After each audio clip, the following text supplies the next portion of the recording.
الله الرحمن الرحيم الحمد لله رب العالمين اللهم صل وسلم وبارك على محمد وعلى آل محمد اللهم انفعنا بما علمتنا وعلمنا ما ينفعنا وزدنا علما وبارك لنا في علمنا وارزقنا الإخلاص في القول والعمل كاملا وعلما نافعا لا ينسى وتوفيقا دائما وصحة ويقينا وعافية اللهم افتح لنا كل خير ويسر لنا كل أمور اللهم انصر المجاهدين وارحم المستضعفين ودمر أعداء الدين واطمس على أموالهم آمين يا رب العالمين. Alhamdulillah kaum muslimin rahimakumullah. Kita lanjutkan pengajian hadis dari kitab Al-Jami' As-Shaghir karya Al-Hafiz As-Suyuti yang sudah wafat tahun 911 rahimahullah ta'ala. Dan kita sudah sampai pada huruf yang berikutnya, babu harfi syini, bab huruf shin, yaitu hadis-hadis yang dimulai dengan huruf shin tebal. Ruwiya, diriwayatkan dari Rasul sallallahu alaihi wasallam bahwasanya beliau mengatakan syabun, seorang pemuda, sakhiyun, yang dermawan, hasanul khuluqi, yang bagus akhlaknya, ahabbu ilallah, lebih dicintai oleh Allah subhanahu wa ta'ala, min syaikhin, dari orang tua, bakhilin, yang pelit, abidin, yang ahli ibadah, sayyi'il khuluqi, tetapi akhlaknya jelek. Hadis ini dhaif, bahkan palsu. Tapi isinya bahwasanya Allah suka orang yang dermawan, ini benar. Karena dermawan ini salah satu sifat Allah subhanahu wa ta'ala. Dan para ulama mengatakan Allah menyukai sifat-sifatnya dan Allah menyukai siapapun yang meniru sifatnya. Tapi sifatnya Allah ada dua. Ada sifat yang cocok untuk makhluk, ada sifat yang hanya cocok untuk Allah. Nah, kita disuruh meniru sifatnya Allah yang bisa untuk makhluk. Misalnya sakhiyun, dermawan, ini salah satu sifat Allah yang bisa untuk makhluk. Allah yang tidak bisa untuk makhluk, misalnya jabbar, diktator, ini cocoknya untuk Allah, jangan ditiru. Mutakabbir, sombong, itu cocoknya untuk Allah, jangan ditiru. Kemudian kata-kata syaikhin, orang tua, ini menunjukkan bahwasanya semestinya orang tua itu lebih dicintai oleh Allah daripada anak muda, semestinya. Kenapa? Karena orang tua itu amalnya sudah lebih banyak, dia sudah lebih lama hidup. Sebagaimana sabda Nabi sallallahu alaihi wasallam, beliau mengatakan bahwasanya orang yang tala umruhu, khairun nasi, manusia terbaik adalah orang yang tala umruh, usianya panjang dan bagus amalnya. Nah, maka orang tua itu lebih utama daripada anak muda. Dari sisi orang tua ini sholatnya sudah lebih banyak. Dia usia 60 tahun, berarti sudah sholat lama, 60 tahun. Atau 55 tahun, kalau sholatnya mulai dari usia 5 tahun, daripada anak muda. Nah, maka yang kita yang sudah tua, ya, mestinya kita lebih baik daripada yang muda-muda. Berikutnya 53, syaribul khamri, orang yang minum minuman keras, ka'abidi wathanin, seperti orang yang menyembah berhala. Wa syaribul khamri, dan orang yang minum minuman keras, ka'abidil lati, seperti orang yang menyembah Lata wal Uzza dan Uzza. Menimbulkan pertanyaan, Pak. Menyembah berhala itu musyrik, kafir, murtad, masuk neraka kekal. Tapi minum minuman keras ini dosa besar, tidak menyebabkan kafir. Kok disamakan gimana?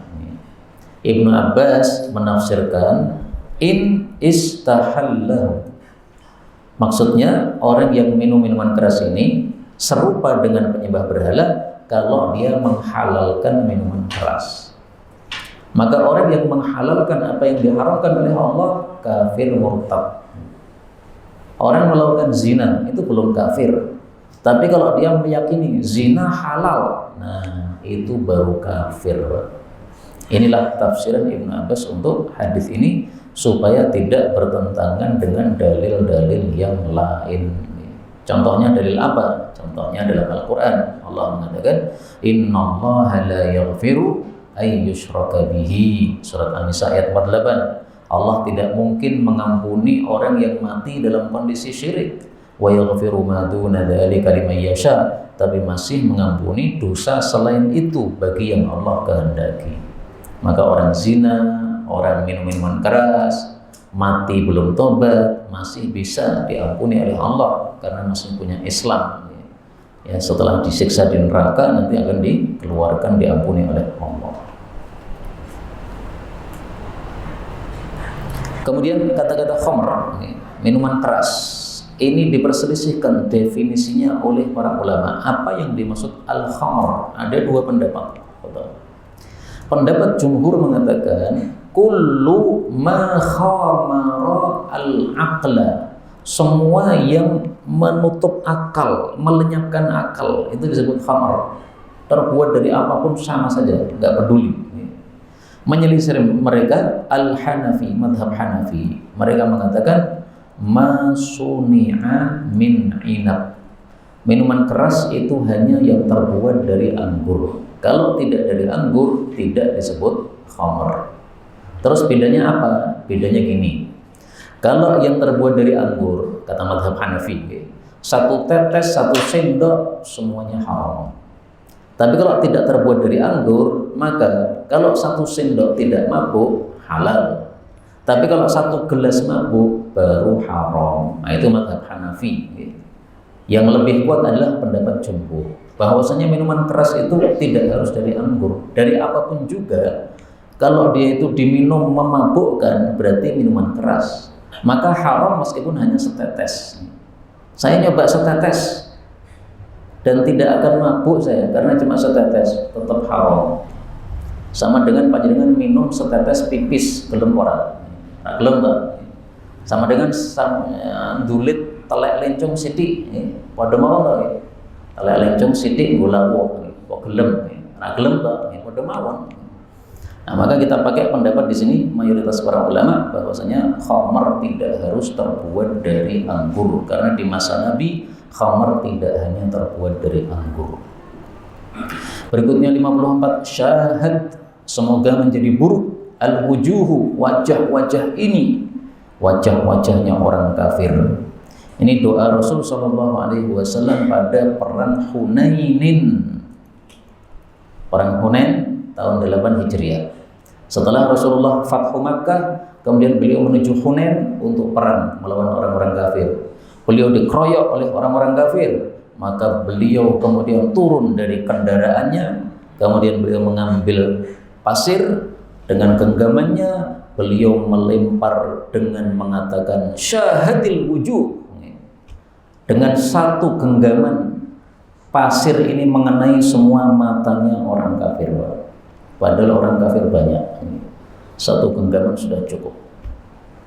Makanya Allah Subhanahu wa taala mengatakan dalam Al-Qur'an, "Wa ma ramaita il ramaita, walakinallaha rama." Surat Al-Anfal ayat 17. Dan tidaklah kamu melempar ketika engkau melempar, tetapi Allah yang melempar. Karena kalau manusia melempar satu genggam, ini nggak mungkin kena semua pasukan, nggak mungkin. Pasukan ratusan ribuan, gimana ke satu genggam, nggak cukup nih. Nah, maka kalau mengenai semua ini pasti perbuatan Allah Subhanahu wa taala. Kemudian beliau akhirnya memenangkan pertempuran bersama kaum muslimin. Jadi kalahnya itu hanya di awal. 55.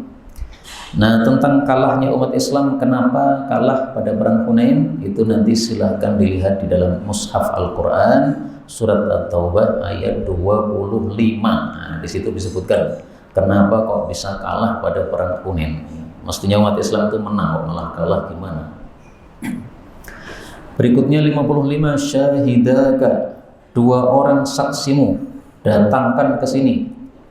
Kalau tidak bisa, atau yaminuhu, sumpahnya orang ini yang dimenangkan. Ini sabda Nabi kepada orang yang terdakwa.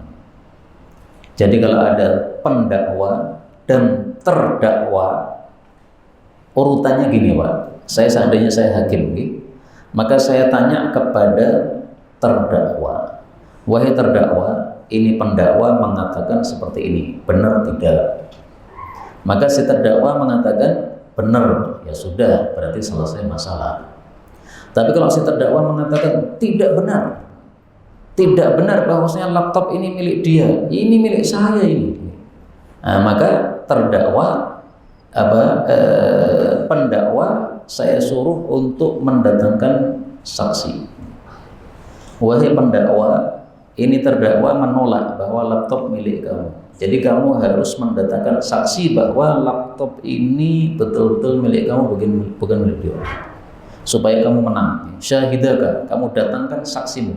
Kamu siapa? Kamu si pendakwa. Maka pendakwa tanpa membawa saksi nggak bisa diterima. Ini laptop kan sekarang saya bawa Pak.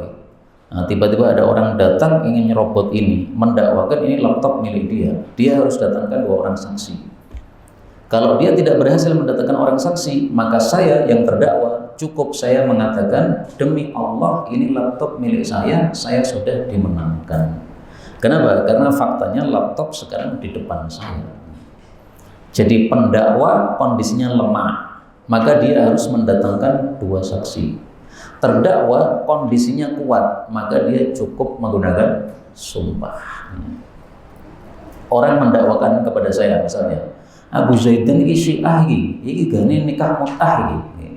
Kalau dia mengatakan seperti itu, dia wajib datangkan 2 saksi. Mana saksimu bahwa Abu Zaidan ini sukanya kawin kontrak? Mana saksinya mana? Kalau tidak ada saksi, maka cukup saya mengatakan demi Allah, seumur-umur saya tidak pernah kawin kontrak. Selesai, saya dimenangkan. Nah, dalam Islam aturannya begitu. Banyak orang nggak paham sepertinya Pak. Maka di masyarakat itu sering orang yang terdakwa disudut-sudutkan, padahal si pendakwa tidak berhasil mendatangkan 2 orang saksi. Nah, mestinya si pendakwa itu yang mendatangkan saksi.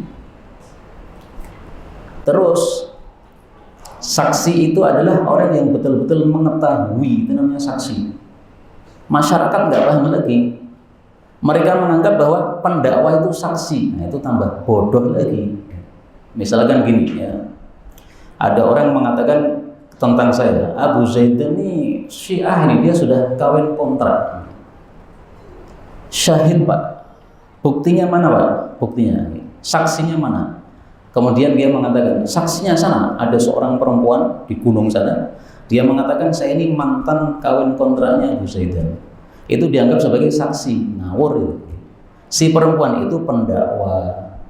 Pendakwa harus mendatangkan 2 orang saksi. Nah, ini pendakwa malah dijadikan sebagai saksi, bodoh lagi. Makanya kebodohan masyarakat itu gara-gara tidak belajar hadis Nabi SAW. Kalau saya mengatakan masyarakat, ya masyarakat kita, Pak. Masyarakat umat Islam. Nggak usah melihat kepada kelompok lain, alias orang-orang kafir, itu bukan urusan kita. Umat Islam ini banyak yang nggak paham Quran dan hadis, sehingga sikapnya seperti itu tadi. Kalau dalam Islam sangat jelas ya. Berikutnya 56, syahidu zuri, orang yang bersaksi palsu, la tazulu, tidak akan bergeser qadamahu, kedua telapak kakinya, hatta sehingga yujiballahu lahu, Allah memastikan untuk dia an-nara, api neraka. Artinya pasti masuk ke dalam neraka karena ini adalah dosa besar.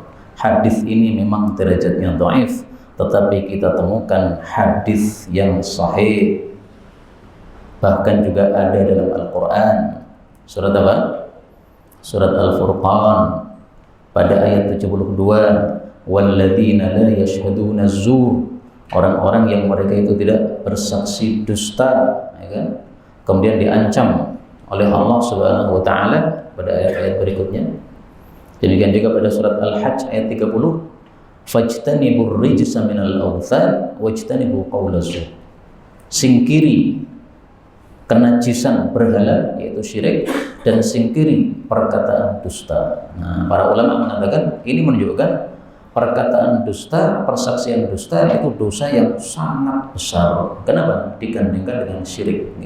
Setelah syirik langsung disebutkan perkataan dusta. Ini berarti dosanya nggak main-main nih. Makanya diancam neraka oleh Allah Subhanahu wa taala.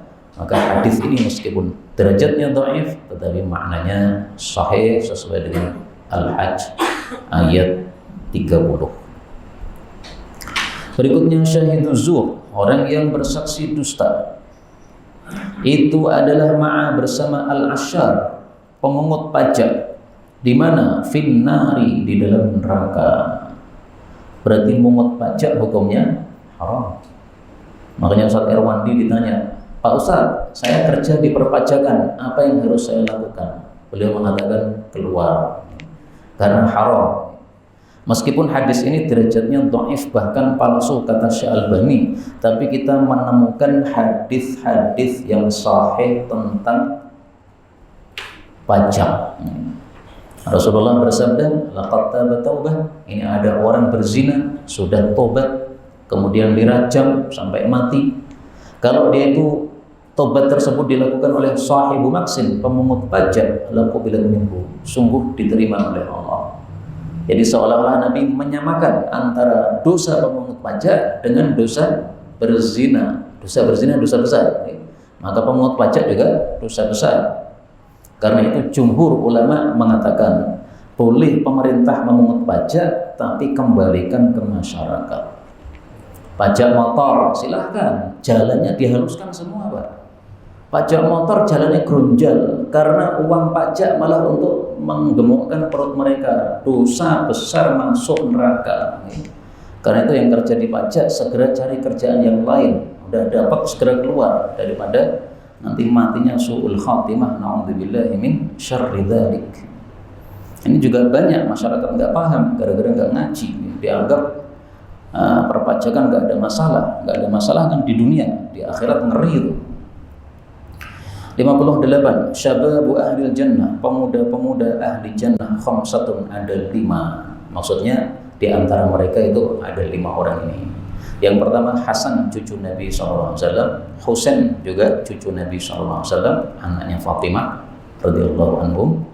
Wa ibnu Umar, dan ibnu Umar namanya Abdullah. Wa Sa'd bin Mu'adz, dan Sa'd bin Mu'adz kepala suku Aus. Wa Ubay bin Ka'b, dan Ubay bin Ka'ab ini adalah ahli qiraatnya sahabat-sahabat Nabi sallallahu alaihi wasallam. Ini hadisnya dhaif sanadnya, tetapi isinya bahwasanya orang-orang ini insyaallah ahli jannah sesuai dengan hadis-hadis yang lain.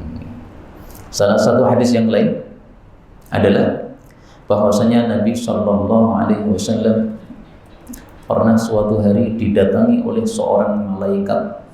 Malaikat ini belum pernah turun sebelumnya ke bumi.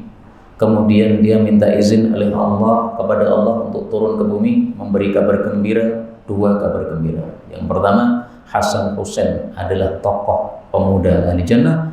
Yang kedua, Fatimah adalah pemuda tokoh wanita ahli jannah. Dan ini menunjukkan bahwa malaikat turun ke bumi itu tidak bisa semau gue. Itu harus izin dulu. Jadi mereka nggak bisa naik turun sama gue. Tempat mereka di langit, mau turun izin sama Allah Subhanahu wa taala. Bahkan setiap langit ini ada pintunya, ada penjaganya. Sehingga kalau turun, itu minta izin dulu. Kemudian dibukakan, turun lagi, minta izin dulu. Sampai ke bumi baru diperbolehkan untuk turun setelah dapat izin dari Allah Subhanahu wa taala. Mudah-mudahan semua kita termasuk ahlul jannah, amin ya rabbal alamin. 59. Syiraru ummati, orang-orang jelek dari kalangan umatku adalah alladzina, orang-orang yang ghuddu, mereka itu diberi makan bin na'im, dengan kenikmatan-kenikmatan. Alladzina, orang-orang yang yakuluna, mereka itu memakan alwanat ta'am, macam-macam makanan. Jadi ahli makan Pak. Wa yalbasuna, dan mereka itu memakai alwanas thiyab, macam-macam pakaian, enggak peduli halal haram, semuanya dipakai. Sutra dipakai dan sebagainya. Wa yatashaddaquna, dan mereka itu meluas-luaskan fil kalami, di dalam ucapan. Maksudnya meluas-luaskan dalam ucapan itu adalah ucapannya tidak teratur, tidak diatur, sakar PDW. Kalau dia mau ngomong, ngomongannya itu adalah dusta, enggak peduli. ngomongannya adalah nuduh, nggak peduli. Ngomongannya itu adalah menyakiti hati orang, nggak peduli. Nah, itu yang paling jelek di hadapan Allah Subhanahu wa Ta'ala. Di sini muncul pertanyaan, apakah tidak boleh kita memakan berbagai jenis makanan? Sebenarnya boleh. Tapi kata Imam Ghazali, orang yang terbiasa memberikan syahwat perutnya, maka itu akan mudah melakukan maksiat.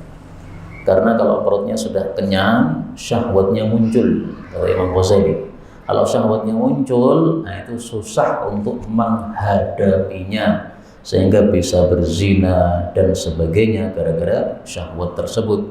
Nah, makanya banyak-banyak makan ini di dalam Islam tercela.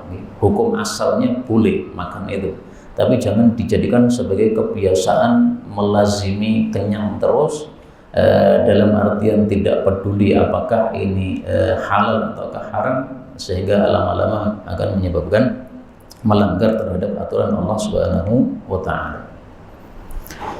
Adapun yang baik adalah sebaliknya. Ini hadisnya, bil mutanaimin. Bil mutanaimin. Tulisannya benar ya. Iyyaka wat tana'um, hindarilah bersenang-senang dengan kenikmatan. Fa inna ibadallahi laisu bil mutanaimin. Hamba-hamba Allah yang baik itu bukan orang yang bersenang-senang dengan kenikmatan, tapi dia berpayah-payah dengan ibadah kepada Allah Subhanahu wa Ta'ala. Sok-sok memanjakan lidah silahkan Pak. Sok-sok datang ke rumah makan yang enak, yang mahal, sok-sok aja, kolok-kolok aja. Setahun sekali misalnya, nggak ada masalah. Tapi kalau harian cari di mana rumah makan yang paling mewah di sini, di mana? Nah, seperti itu tidak terpuji sama sekali. Itu bukan sifatnya hamba-hamba Allah yang baik. Berikutnya 60, syiraru ummati, jelek-jeleknya umatku adalah alladzina, orang-orang yang wulidu, mereka terlahir fin na'im, dalam kenikmatan-kenikmatan. Berarti orang tuanya kaya raya. Wa ghuddu bihi, dan mereka diberi makan dengan kenikmatan-kenikmatan tadi. Yaqulu minat ta'ami alwanan, mereka makan dari makanan-makanan itu berbagai macam. Wa yalbasuna, dan mereka itu memakai minats thiyabi, dari baju-baju itu alwanan, berbagai macam. Wa yarkabuna, dan mereka mengendarai minat dawabi, dari kendaraan itu alwanan, berbagai macam. Yatasyaddaquna, mereka meluas-luaskan fil kalami, dalam ucapan. Hadis ini sahihkan oleh Suyuti, tapi dikatakan palsu oleh Al-Albani. Tapi sudah sesuai dengan hadis yang sebelumnya. Kalau yang sebelumnya itu dihasankan oleh Al-Albani. Jadi hanya sekedar sanadnya saja yang bermasalah, tapi maknanya sahih. Berikutnya 61, syiraru ummati, jelek-jeleknya umatku adalah as-sarsarun, orang yang banyak bicara. Banyak bicara sehingga dia tidak peduli apa yang diucapkan, apakah benar, apakah salah, apakah dosa ataukah tidak. Al-mutasyaddiqun, orang yang meluaskan ucapan, tadi sudah ya. Al-mutafayhiqun, orang yang memfasih-fasihkan di dalam bicara. Kalau ngomong dilebar-lebarkan mulutnya untuk menampakkan aku pintar ngomong. Nah, ini takalluf seperti ini. Ngomong itu sekedarnya saja. Kalau memang perlu dahsyat, tapi perlu normal. Jadi ngomong tidak selalu ditampak-tampakkan ke piawaiannya. Wa khiyaru ummati, dan bagus-bagusnya umatku adalah ahasinuhum akhlaqan, yang bagus-bagusnya di antara mereka adalah akhlaknya. Jadi ternyata yang terbaik dari umat Nabi itu bukan yang paling banyak ilmu di otaknya, bukan yang paling banyak ngomong di depan seperti saya, bukan, tapi akhlaknya yang baik. Mungkin ilmu di otaknya nggak banyak Pak, ditanya dalil nggak bisa jawab. Mungkin nggak pernah bicara, pernahnya mendengarkan, gitu. Tapi akhlaknya jos, nah, itu surganya tinggi. Gitu. Akhlaknya baik, jadi umat Nabi yang terbaik. Maka mari kita perbaiki akhlak, dan setiap malam kita dalam salat tahajud membaca doa, wahdini li ahsanil akhlaqi la yahdi li ahsaniha illa anta. Nanti bisa dipraktekkan pada salat malam. Ini hadisnya hasan kata Syekh Albani. Berikutnya 62, syiraru ummati, jelek-jeleknya umatku adalah as-saihun, orang-orang yang mewarnai, wasabbahun, dan orang-orang yang mencelup, sama, yaitu mewarnai dengan celupan. Kenapa dianggap orang-orang yang paling jelek? Karena biasanya mereka itu memalsukan. Jadi misalnya mengatakan ini warnanya bagus, awet, ternyata enggak awet. Dipakai sebulan sudah bulah. Nah, itu biasanya mereka seperti itu, ngapusi. Ini kualitasnya tingkat tinggi ini, bagus ini. Nah, padahal tidak seperti itu. Sehingga maksudnya tidak selalu orang yang kerja seperti ini jelek, tidak. Kalau dia nipu ya jelek. Dan ini Nabi bicara tentang kebiasaan orang. Kebiasaan orang yang kerjanya seperti ini biasanya nipu. Sehingga kerja apapun kalau nipu sama saja. Panjenengan misalnya punya jeruk, rasanya kecut, ditulisi jeruk manis, dosa itu. Itu termasuk syiraru ummati, jelek-jeleknya umatku. Kalau kecut bilang jeruk kecut, nggak apa-apa Pak. Rapayu ya wes, alhamdulillah nasibnya panjenengan. Atau nggak saya udah tulis jeruk gitu aja. Kalau ditanya manis nggak Pak, dirasakan mawon.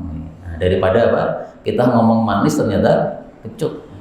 Tapi seandainya kita tulis jeruk kecut koyo kelekku, ya apa-apa Pak.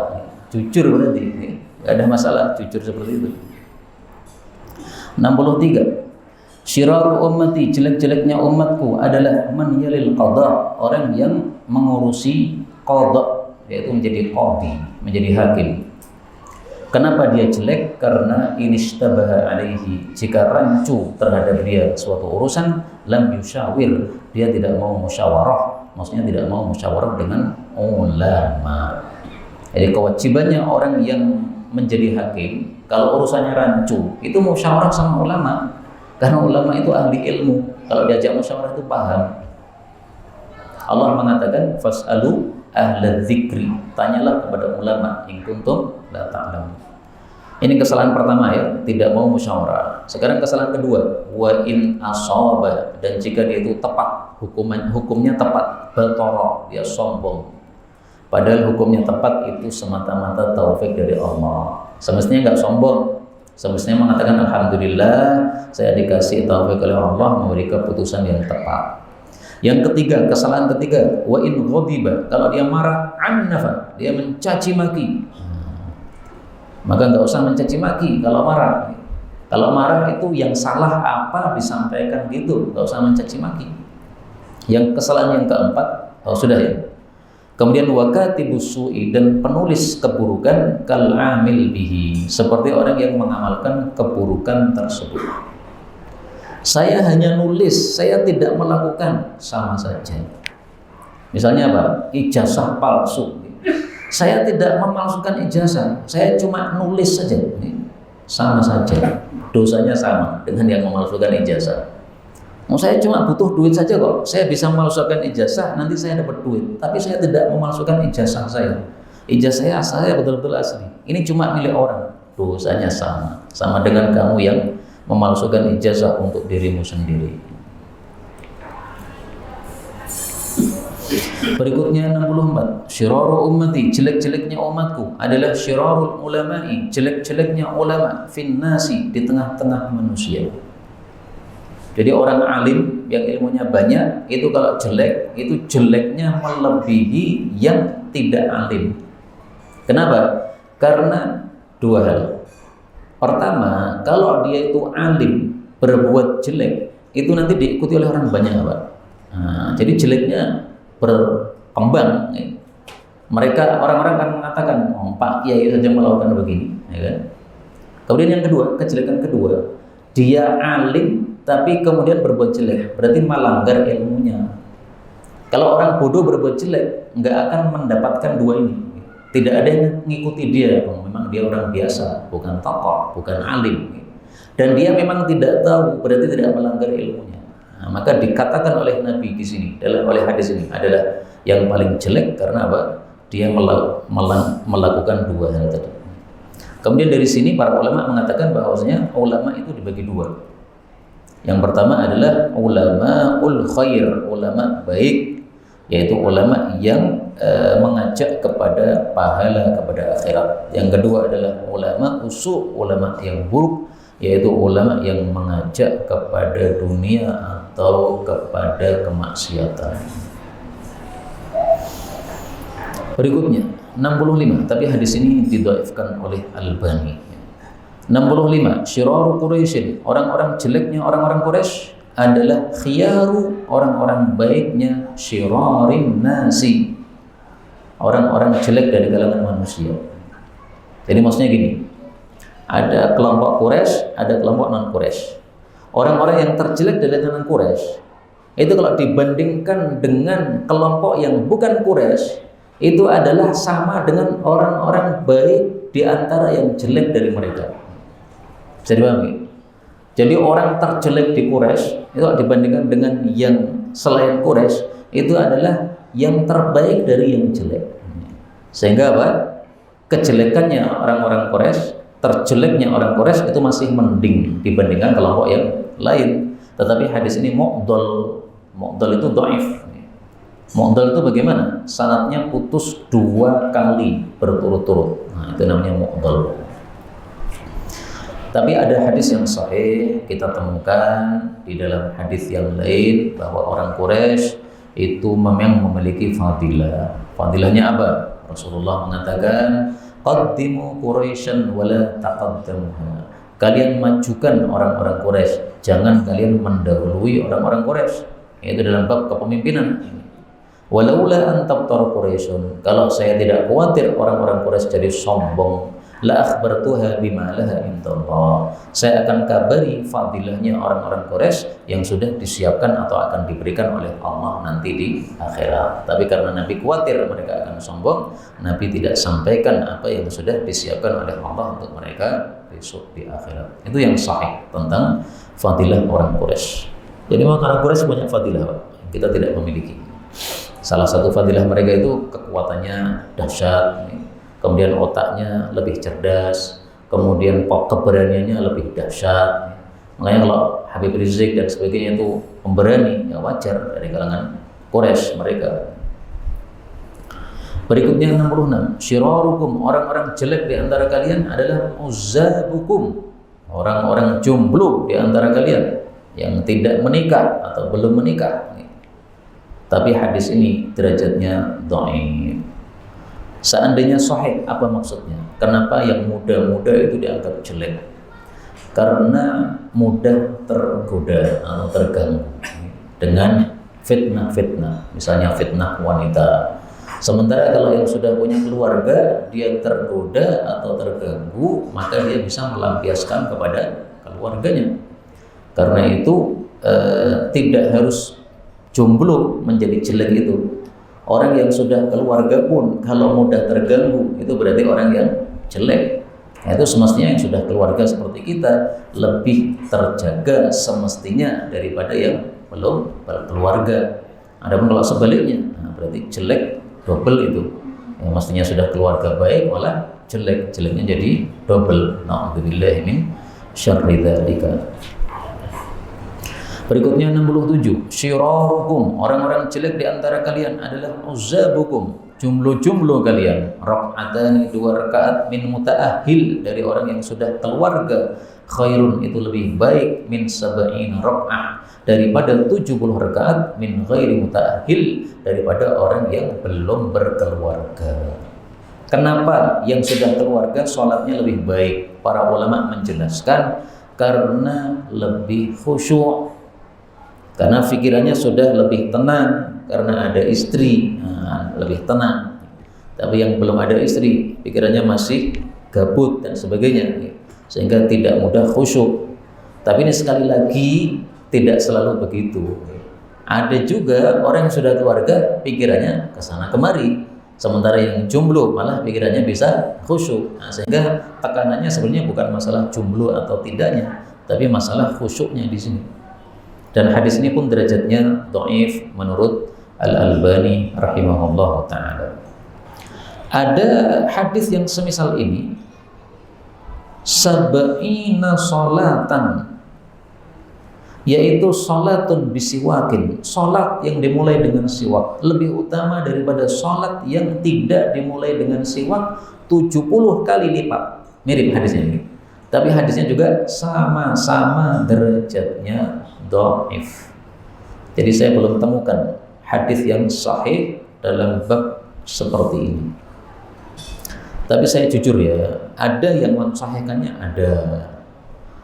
Imam Hakim itu mensahihkan hadis tentang fadilah salat dengan siwak 70 kali lipat. Demikian juga disahihkan oleh Ibnu Khuzaimah. Tetapi Al-Baihaqi mendhaifkannya. Adapun Imam Hakim mensahihkannya, Ibnu Khuzaimah mensahihkannya sehingga meriwayatkannya di dalam kitabnya As-Sahih. Ibnu Khuzaimah termasuk mutasahil yang mudah mensahihkan, Hakim juga termasuk mutasahil. Berikutnya 68, syirarukum, orang-orang jelek kalian, uzzabukum, yang jomblo-jomblo kalian, wa aradhilu mautakum, dan orang-orang rendah di antara orang-orang mati kalian itu adalah uzzabukum, yang jomblo-jomblo dari kalian. Hadisnya dhaif. Imam Ahmad ketika istrinya mati, maka setelah beliau selesai menguburkan jenazah istrinya, tidak lama kemudian menikah. Mungkin saja beliau berdasarkan hadis ini, aradhilu mautakum uzzabukum. Karena hadis dhaif, meskipun dhaif, apabila untuk fadilah amal tidak masalah untuk dilakukan tanpa meyakini sebagai sunnah Rasulullah sallallahu alaihi wasallam. Berikutnya 69, syarrul buldan, paling jeleknya tempat itu adalah aswaquha, pasar-pasarnya. Kenapa pasar itu disebut tempat yang jelek? Para ulama mengatakan sukanul aswaq aktsaruhum fussaqa masyghuluna 'anil khallaq. Para penghuni pasar rata-ratanya orang-orang fasik yang sibuk dari al-khallaq, yaitu Allah Subhanahu wa taala. Sibuk dengan bisnisnya, lupa kepada Allah Subhanahu wa taala. Itu rata-ratanya, Pak, tidak semuanya.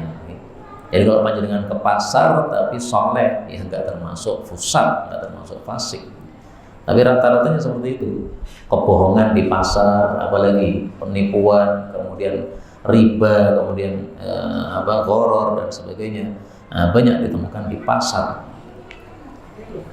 Saya dulu teringat, saya masih santri, ya, kemudian liburan Ramadan, kemudian diajak oleh bapak saya ke pasar untuk polaan kain, karena beliau kan bisnis baju itu. Supaya paham, nanti supaya kalau lulus dari pesantren itu bisa bisnis polaan kain dan sebagainya. Baru sekali ikut, saya mengatakan, udah, saya angkat tangan ya, nggak bisa ke pasar lagi. Kenapa? Kita biasanya di pesantren terjaga, nggak pernah melihat apa-apa. Di pasar terbuka, Pak, pupu enek, napa mulai, segala macam enek. Nah, maka nggak kuat santri disuruh melihat kayak gitu. Tapi sekarang sudah lama lulus dari pesantren, sekarang melihat pupu biasa, Pak. Orang pati kaget, karena di mana-mana ada. Yang penting tidak usah dipelototi itu aja. Kalau dulu nggak bisa. Karena tidak terbiasa, ya. Biasanya di pesantren apik terus, tiba-tiba diajak ke pasar, kagetnya bukan main. Berikutnya 70, terakhir nih. Syarrul baiti, paling jeleknya rumah itu adalah al-hammam, tempat pemandian umum, kolam renang. Kenapa jelek? Satu, ta'lu, tinggi, fihi, padanya al-aswat, suara-suara. Kalau cuma tinggi teriak-teriak masih mending, Pak. Kadang-kadang teriak dan isinya mesum. Nah, berarti mengumpulkan dua keburukan. Teriak-teriaknya, kemudian mesumnya itu. Yang kedua, watuksyafu, dan disingkap fihi padanya al-aurat, aurat-aurat. Ya kan? Makanya panjenengan ke tempat pemandian umum, cari yang aman dari disingkapnya aurat. Misalnya yang dikhususkan, ini khusus laki-laki, ini khusus perempuan, hari ini laki-laki, hari ini perempuan. Nah, yang seperti itu yang aman begitu yang dipilih. Faman dakhalahu, maka barang siapa yang masuk pemandian umum, la yadkhul, janganlah dia masuk illa mustatiran, kecuali dengan menutup, yaitu menutup auratnya. Ini hadis didhaifkan oleh Al-Albani. Dan hammam, tempat pemandian umum, itu di masa Nabi belum ada sama sekali. Kemudian muncul setelah itu. Karena itu hadis tentang hammam ini dianggap oleh para ulama termasuk dari dalail nubuwah, bukti kenabian. Di masa Nabi belum ada, tapi beliau menyabdakan. Berarti menunjukkan apa?